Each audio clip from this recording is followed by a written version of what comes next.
Hello दोस्तों, कहानी की इस नई सीरीज में आप सभी का स्वागत है।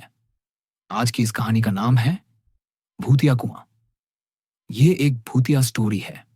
अगर आपको दारवानी स्टोरीज, हॉरिबल स्टोरीज या भूतिया कहानियां पढ़ने का शौक है तो इस कहानी को पूरा जरूर पढ़ें। चंदन नगर में विमला काकी, जो कि गांव की सबसे बुजुर्ग औरत है, वो चौपाल पर बैठकर हर रोज बच्चों को कहानियां सुनाती है। सभी बच्चों को विमला काकी की कहानी बहुत पसंद आती है। वो रोज चौपाल पर बैठकर विमला काकी की कहानियों का आनंद लेते। अच्छा बच्चों, तुम्हें पता है हमारे गांव में बहुत पहले एक नरभक्षी दानव रहता था। उसके लंबे लंबे नाखून थे, बड़े बड़े बाल, बड़े बड़े दांत और बिल्कुल एक भालू की तरह था वो।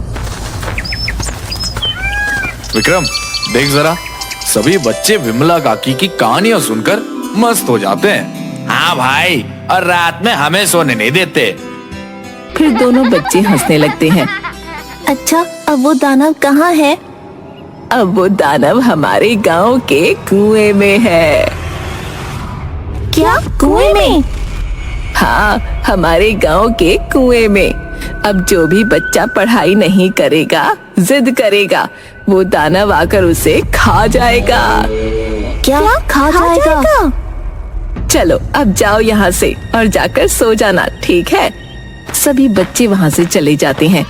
सभी बच्चे खेलते खेलते उस कुएं तक पहुँच जाते हैं। देख बंकू, अगर तूने मेरी गेंद नहीं दी तो तुझे वो राक्षस खा जाएगा। तुझे अभी भी वो राक्षस वाली बात याद है? अरे वो एक कहानी थी बस, और कुछ नहीं। अगर सच में कोई राक्षस होता तो क्या हमारे घर वाले हमें यहाँ आने देते? और अगर राक्षस हुआ तो? अरे तू भी किन बातों में विश्वास करता है? चल मैं तुझे उस कुएं में दिखाता हूँ, कोई राक्षस वाक्षस नहीं है। फिर सारे बच्चे उस कुएं के पास चले जाते हैं और उस कुएं का ढक्कन खोल देते हैं। तभी उन्हें बहुत डरावनी डरावनी आवाजें सुनाई देती हैं। सभी बच्चे डर के मारे वहां से भाग जाते हैं। शाम को जुगनू अपने खेत में कुछ काम कर रहा था और घर जाते समय उस कुएं के पास से गुजरा कि अचानक कुएं के पास से वो गायब हो गया। गांव वाले उसे ढूंढ ढूंढ कर परेशान हो गए, लेकिन वो नहीं मिला। तब से रात को जो कोई भी उस कुएं की तरफ जाता, वहां से फिर लौट कर नहीं आता। गांव के सभी लोग चौपाल पर बात करते हैं। मुखिया जी, हमें कुछ करना होगा। कुछ दिनों से जो कोई भी उस कुएं की तरफ जाता है, लौट कर नहीं आता। गांव में इतने सारे हादसे हो गए, अब ना जाने वो कुआं किस किस को खा जाएगा। हमारा शहर जाना बहुत जरूरी हो गया है। हाँ, अब तो मुझे भी फिक्र होने लगी है। जब तक हम इस समस्या का समाधान ना ढूंढ ले, तब तक कोई भी रात में उस कुएं की तरफ नहीं जाएगा। तब से गांव के लोगों ने रात में उस रास्ते से वहां से आना जाना बंद कर दिया। फिर एक दिन प्रताप के बेटे बंकू को बहुत तेज बुखार आ जाता है और शहर जाने का बस वही एक रास्ता था। बंकू की हालत बिगड़ने लगी तो प्रताप बंकू को लेकर उस कुएं वाले रास्ते से ही शहर के लिए निकला। शहर से आते वक्त, सुनिए जी, जल्दी जल्दी चलिए, शाम हो गई है। हमारा यहाँ ज्यादा देर रहना खतरे से खाली नहीं है। अरे हाँ हाँ, चली तो रहा हूँ। पिताजी, क्या सच में इस कुएं में कोई राक्षस रहता है? हाँ बेटा, लगता तो ऐसा ही है, पर अब जल्दी जल्दी चलो। जब तक बंकू दौड़कर उस कुएं के पास चला जाता है। अरे अब खड़े क्या हो, पकड़ो उसे, देखो वो उस कुएं की तरफ जा रहा है। अरे तो मैं क्या करूं? सुबह से तो बुखार में था और अब देखो कैसे इधर उधर दौड़ रहा है। बंकू, ए बंकू, रुक जा। बंकू उस कुएं में झांक कर देखता है और प्रताप उसे पकड़ने के लिए झपट्टा मारता है। तभी बंकू का पैर एकदम से फिसल जाता है और वो कुएं में जाकर गिर जाता है। बंकू, बंकू बेटा, अजी अब क्या होगा? आप निकालिए मेरे बेटे को इस कुएं से बाहर। मुझे नहीं पता, आप कैसे भी इसे कुएं से बाहर निकालिए। मुझे बस मेरा बेटा चाहिए। अरे हाँ भाग्यवान, मुझे भी मेरा बेटा उतना ही प्यारा है जितना कि तुझे। चल, हम गांव से मदद लेकर आते हैं। फिर दोनों गांव की तरफ जाते हैं। गांव वाले उर्मिला को रोते देख इकट्ठा हो जाते हैं। अरे क्या हुआ भाभी, आप रो क्यों रही हो? और प्रताप भैया, आप भी बहुत घबराए हुए लग रहे हो। अरे भाई चलो, जल्दी हमारी मदद करो, वो बंकू उस कुएं में गिर गया है। सभी लोग बहुत ज्यादा हैरान हो जाते हैं। क्या? बंकू कुएं में गिर गया? भगवान, अब क्या होगा? हाँ चलिए, आप सभी चलिए और मेरे बेटे बंकू को उस कुएं से बाहर निकलवाने में हमारी मदद कीजिए। नहीं नहीं बेटी, इस वक्त तो कोई भी गांव वाला तुम्हारी मदद नहीं कर सकता। तुम्हें पता है ना कि उस कुएं के पास रात को कोई नहीं जाता है। तो ठीक है, मैं खुद ही बंकू को बचाने जाऊंगी। अरे प्रताप भैया, आप रोकिए ना उर्मिला भाभी को। आपको पता है ना, उस कुएं की तरफ रात को जाना खतरे से खाली नहीं होगा। अगर वो कुआं इन्हें भी खा गया तो? और वैसे भी हमें थोड़ी समझदारी से काम लेना होगा। क्या आप यही चाहते हो कि आपकी उर्मिला भाभी को भी खा दे? मेरा उर्मिला के सिवा इस दुनिया में और कोई नहीं है। मैं उर्मिला को उस कुएं की चंगुल में फंसने के लिए नहीं भेजूंगा, और अपने बेटे को बचाने के लिए मैं खुद ही उस कुएं में जाऊंगा। प्रताप उस कुएं की तरफ जाने लगता है। रुक जा बेटा, जितना प्यारा बंकू तुम दोनों को है उतना हमें भी। पर अगर तुम दोनों भी उस कुएं की तरफ गए और भगवान न करे तुम्हें कुछ हो गया तो फिक्र मत करो बेटा, भगवान कुछ रास्ता जरूर दिखाएंगे, बस तुम थोड़ा सब्र करो। फिर उर्मिला गांव के शिव गौरी मंदिर में जाने लगती है। सभी गांव वाले भी उसके पीछे पीछे हो लेते हैं और बंकू की सलामती की सब प्रार्थना करते हैं। दूसरी तरफ बंकू, जो कि उस कुएं में गिर गया था, लेकिन किस्मत से उस दिन पूर्णिमा थी और वो राक्षस गहरी नींद में सोया था। अरे, कुएं में किसी के खर्राटों की आवाज आ रही है। वो आगे चलकर देखता है। उसे एक दानव सोया हुआ दिखता है। अरे बाप रे, इतना भयानक दानव! कहीं ऐसा तो नहीं कि विमला काकी की कहानियों में जो नरभक्षी दानव था ये वही हो? मतलब विमला काकी की कहानियाँ सच थीं। अगर ऐसा है तो ये दानव तो मुझे कच्चा चबा जाएगा। मुझे जल्दी यहाँ से बाहर निकलना होगा, पर निकलूं कैसे? यहाँ से बाहर निकलने का रास्ता कहाँ होगा? बंकू उस राक्षस को देखकर बहुत घबरा गया था। मुझे माँ और पिताजी की बात मान लेनी थी। माँ और पिताजी बाहर जाने किस हाल में होंगे, और ये कुआं इतना गहरा है कि चढ़कर निकलना नामुमकिन है। मुझे कोई रास्ता दिखाओ भगवान। वो आसपास बाहर जाने का रास्ता देखता है। तभी उसे एक अजीब सा निशान दिखता है।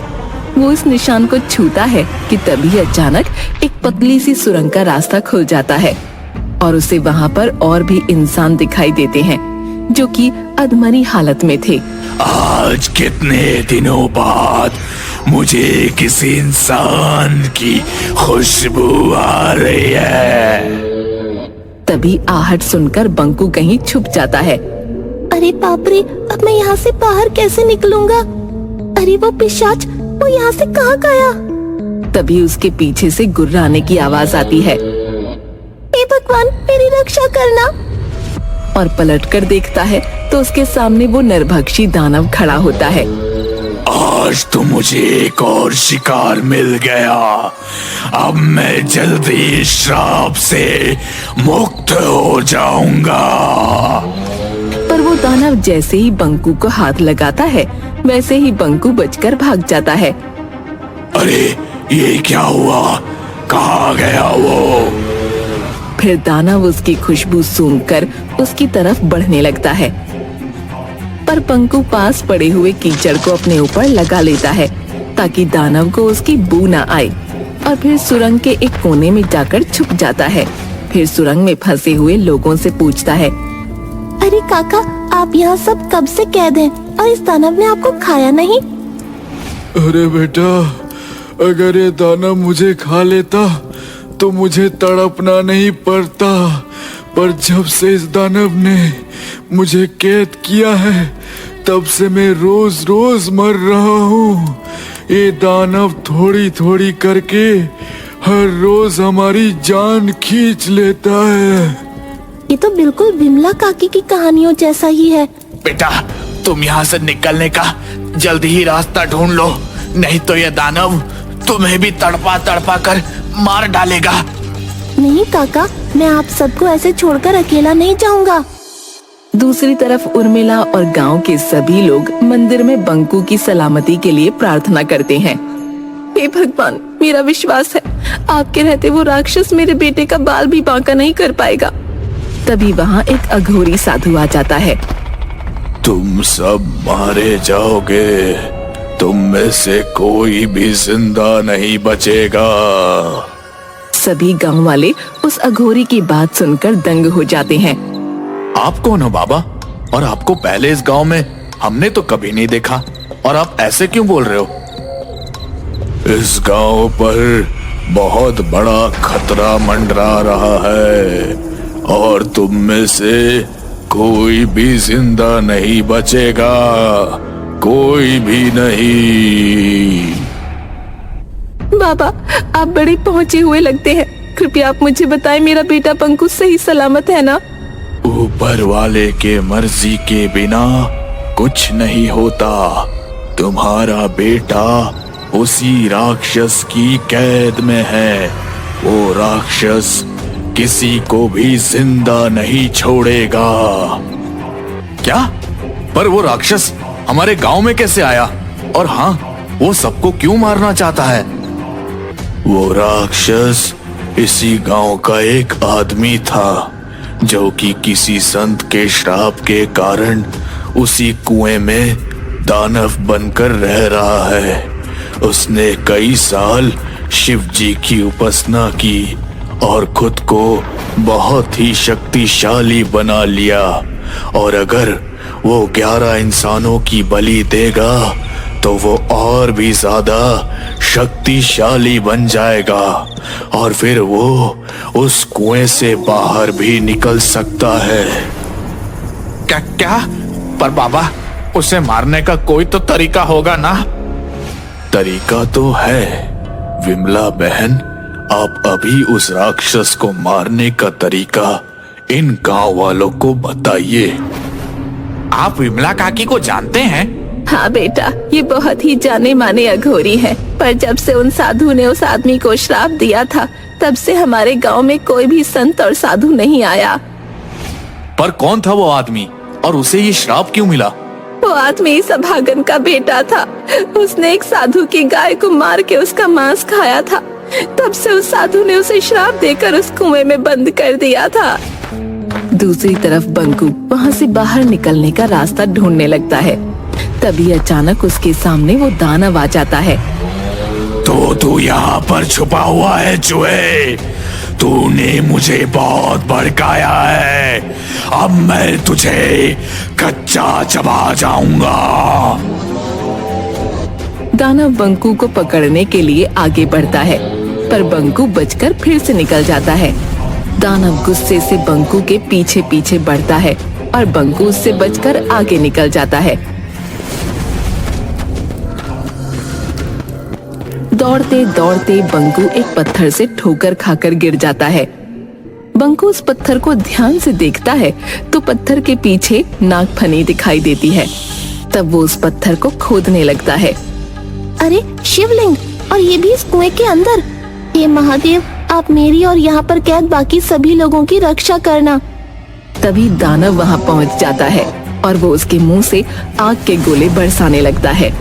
बंकू बचते बचाते उस चट्टान के पीछे जाकर छुप जाता है जहाँ पर वो दानव सोया हुआ था, और दानव के आग के गोले की वजह से वो चट्टान टूट जाती है। उस चट्टान में से एक त्रिशूल निकलता है। उस त्रिशूल को देखकर दानव डर जाता है। अरे, इस त्रिशूल को देखकर ये दानव डर क्यों रहा है? तभी दानव फिर से आग का गोला बंकू पर फेंकता है, पर बंकू खुद को बचाने के लिए उस त्रिशूल को आगे करके आंख बंद कर लेता है और वो आग का गोला उस त्रिशूल से टकराकर उस दानव पर ही उल्टा पड़ जाता है। अरे, मतलब ये त्रिशूल मायावी है। इसका मतलब इस त्रिशूल से दानव भी मर सकता है। फिर बंकू उस त्रिशूल से दानव के ऊपर वार करता है। दानव दर्द से कराहने लगता है, पर वो मरता नहीं।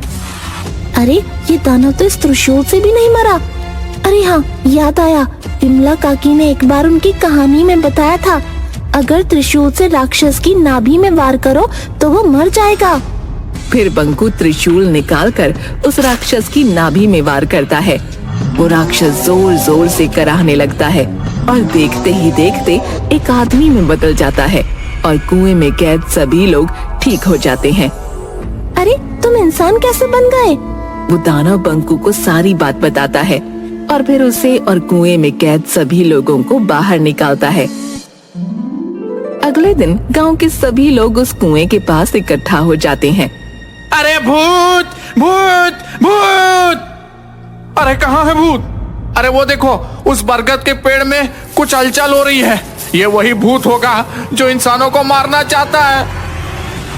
तभी वहाँ से बंकू और कुएं में कैद लोग और विमला काकी का बेटा बरगद के पेड़ से बाहर निकलते हैं।